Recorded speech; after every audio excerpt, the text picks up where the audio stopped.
እዚ ድምፂ ቤት ኢየሱስ ዓለም ለኻዊ ኣገልግሎት እዩ። ሰላም ኣምላኽ ምስ ኩልኹም ይኹን። ኣብ ቀረባ ንርሕቑን ኮንኩም መደባትና ትከታተሉ ዘለኹም ክቡራት ህዝቢ ኣምላኽ፣ እዚ ብቤት ኢየሱስ ዓለም ለኻዊ ኣገልግሎት እናተዳለወ ዝቐርበልኩም መንፈሳዊ ናይ ሬድዮ ፕሮግራም እዩ።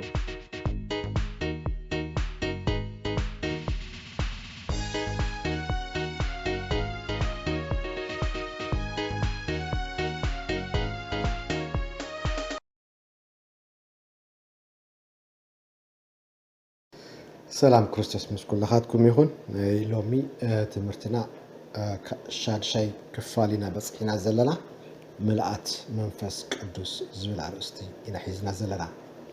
ኣብ ዝሓለፈ ትምህርትና ብዛዕባ ሰለስተ ዓይነት ሰባት ማለት ፍጥረታውን መንፈሳውን ስጋውን ሪና ነርና።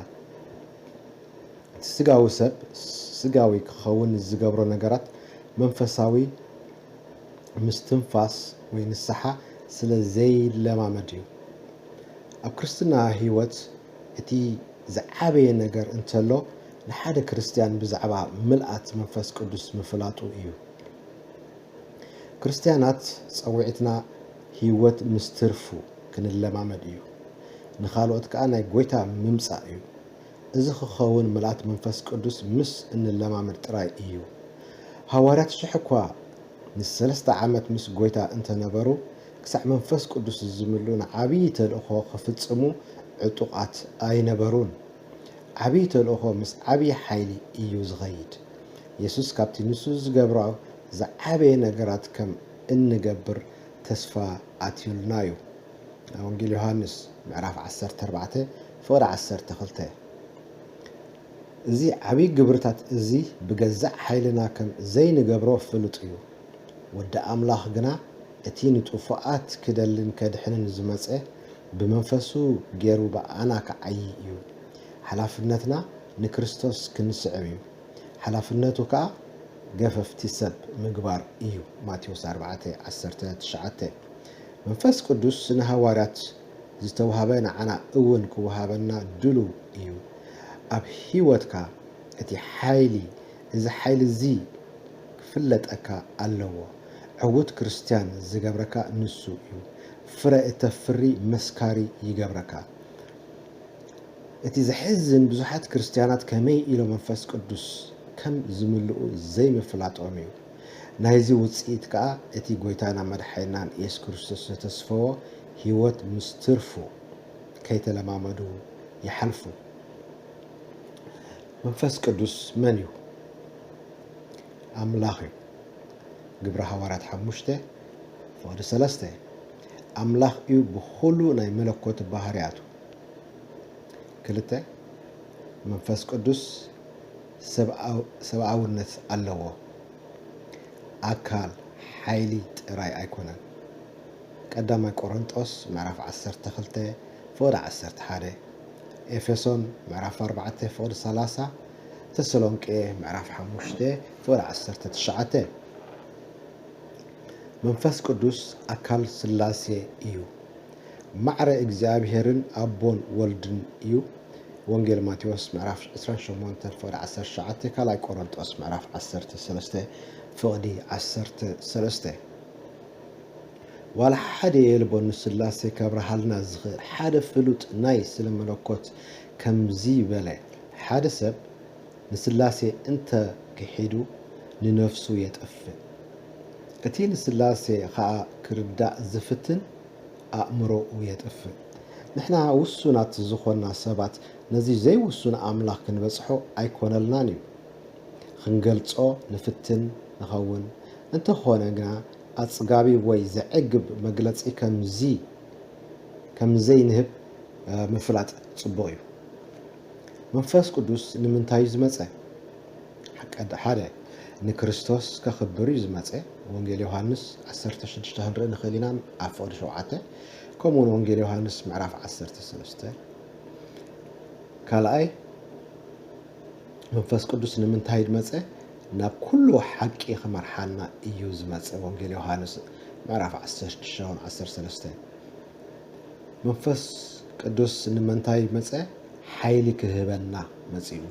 ግብረ ሐዋርያት ምዕራፍ 1 ፍቅዲ 8 ህይወት ምስትርፉ ክንነብር ክንምስክር ኣሳልጦ ዘለዎ ጸሎት ክንጽሊ ስለዚ ብዘይ መንፈስ ቅዱስ ወላ ሓንቲ ክንገብር ኣይከኣለናን እዩ ብመንፈስ ቅዱስ ምምላእ እንታይ ማለት እዩ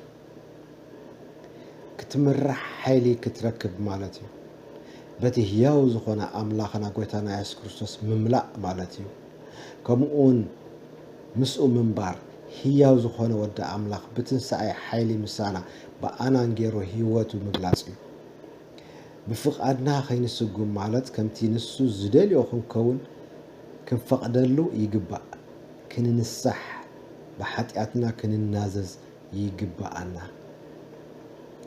ብመንፈስ ቅዱስ ምስ ተመላኣና እሞ ኣብኡ ከዓ ምስ እንጽጋዕ ኣብ ህይወትና እዘን ዝስዕብ 4 ነገራት ይፍጽማ ብዘይካ ብቋንቋታት ምዝራብ ማለት እዩ ምስ ብቋንቋታት ምዝራብ እዘን 4 ነጥብታት ክህልዋ ኣለወን ሓደ ቅዱስ ናብራ ክንነብር ይረዳእና ቀዳማይ ጴጥሮስ ምዕራፍ 1:14 ክልተ መንፈሳዊ ፍረ ክንፈሪ ይገብረና ዮሐንስ 15:8 ገለገለ ሰባት ጽቡቕ ናብራይ ክምስክር ዝግባኣኒ ይብሉ ጽቡቕ ናብራ ጥራይ ምንባር እኹል ኣይኮነን ብዙሓት ኣመንቲ ዘይኮኑ ጽቡቕ ናብራ ሞራላውያን ኮይኖም ዝነብሩ ኣለዉ ከም ናይ ጎይታ ኣባሃህላ እንተዳ ኮይኑ ግን ሰዓብቲ ምዃንና እንፍለጥ ብዙሕ ፍረ ብምፍራይ ጥራይ እዩ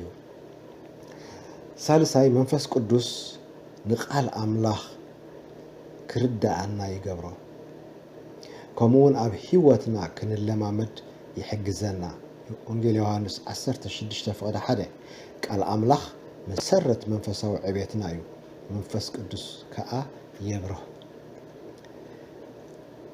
ራብዓይ መንፈስ ቅዱስ ብዕለታዊ ናብራና ዕውታት ክንከውን ይገብረና መልእኽቲ ሮሜ ምዕራፍ 8:26 መብዛሕትኡ ክርስቲያን ንምንታይ መንፈስ ቅዱስ ዘይምላእ ቀዳማይ ሰኣን ፍልጠት እዩ ምስኣን ፍልጠት ምስኣን እምነት የምጽእ ብዙሓት ክርስቲያናት ኣምላኽ ዘዳለዎ በረኸት እንተዝፈልጡ ስጋውያን ኣይምኾኑን ነይሮም ዘይኣመንቲ ኣብቲ ዘይምእማኖም ኣይምተራሩን ነይሮም ካልኣይ ዘይምእማን እዩ ዘይምእማን ምልኣት ከይንረክብ ይገብረና ገለገሊኦም ኣምላኽ ይፈርህዎ ግና ኣይእመንዎን ኣብኡ ክውከሉ የሸግሮም ስለዚ ኣፍኣዊ ናብራ ጥራይ ይነብሩ ካልኦት ከዓ ዘይከኣል ነገር ዝሕተቱ ይመስሎም ገሊኦም ከዓ ሓጎሶም ዝውሰዶም ይመስሎም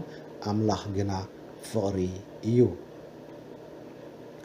ከመይ ጌርካ ኢኻ መንፈስ ቅዱስ ክትምላእ ትኽእል ቀዳማይ ብእምነት ኢኻ ክትምላእ ትኽእል ንሱ ተስፋ ከም ዝሓበካ ክትኣምን ኣለካ ትእዛዝ ከም ዝኾነ ክትኣምን ኣለካ ዝኣመነ ሰብ ንኽምላእ ይዳሎ ሕጂ ንምልኣት ዘዳልወና ነገራት ክንርኢና ሓደ ንኣምላኽ ዝሕጉስ ናብራ ክንነብር ሓረርታ ክህልወና ኣለዎ ማቴዎስ ምዕራፍ 5:6 ክልተ መንፈስ ቅዱስ ዘዘከረና ዘበለ ኩሉ ክንናዘዝ ይግባኣና ቀዳማይ ዮሐንስ ምዕራፍ 1:9 ሰለስተ ኩለንተናና ንዕኡ ኣሕሊፍና ክንህቦ ኣለና መልእኽቲ ሮሜ ምዕራፍ 10:2-1-2 መንፈስ ቅዱስ ክንምላእ ትእዛዝ እዩ ኤፌሶን 5:18 ከምኡውን ተስፋ እዩ ቀዳማይ ዮሐንስ 5:14 እዚ ተስፋን ትእዛዝን ንኩላትና እዩ ከም ተስፋ ቃሉ ምልኣት መንፈስ ቅዱስ